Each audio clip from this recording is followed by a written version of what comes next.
C'est un conseil qui revient souvent, est-ce qu'il faut se rendre inaccessible ou pas quand on est coach notamment, et encore plus quand on fait du high ticket.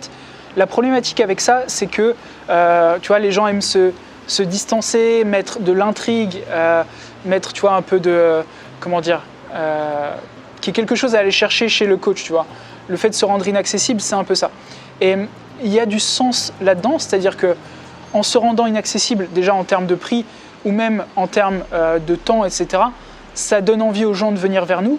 Mais pour moi, c'est pas dans un objectif premier d'être dans le don, d'être dans la volonté d'aider, tu vois, finalement. Parce qu'il y a un intérêt à se rendre inaccessible sur ces offres les plus élevées. C'est-à-dire, par exemple, je vais accompagner que des sportifs professionnels ou que des chefs d'État ou que des chefs d'entreprise, etc. Et donc, du coup, la majorité de mes services ne vont pas être accessibles à la majorité des gens.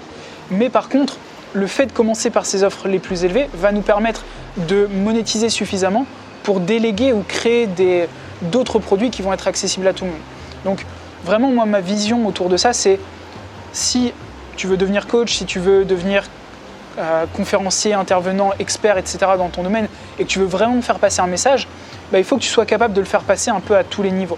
Donc il va y avoir, et c'est aussi l'intérêt de vendre cher, toute une panel de contenu que tu peux faire gratuitement, puisque de toute façon, c'est aussi l'avantage de vendre cher, c'est que tu peux faire gratuitement ce que les autres vont faire payer. Donc tu peux faire passer ton message très très simplement. Et dans tous les cas, la raison principale pour laquelle les gens te payent très cher pour tes services, c'est que tu es capable de structurer tout ce que tu as donné en gratuit finalement dans un plan personnalisé et qui est vraiment fait pour la personne. Donc, il ne faut pas hésiter finalement à avoir tous ces angles, parce que je connais beaucoup de personnes, tu vois, qui utilisent ce qu'on appelle le scarcity, c'est-à-dire le fait de dire, voilà, il me reste plus qu'une place, c'est vraiment pas fait pour tout le monde. Utiliser, tu vois, ce qu'on appelle la polarité aussi, pour repousser certaines personnes et en attirer d'autres.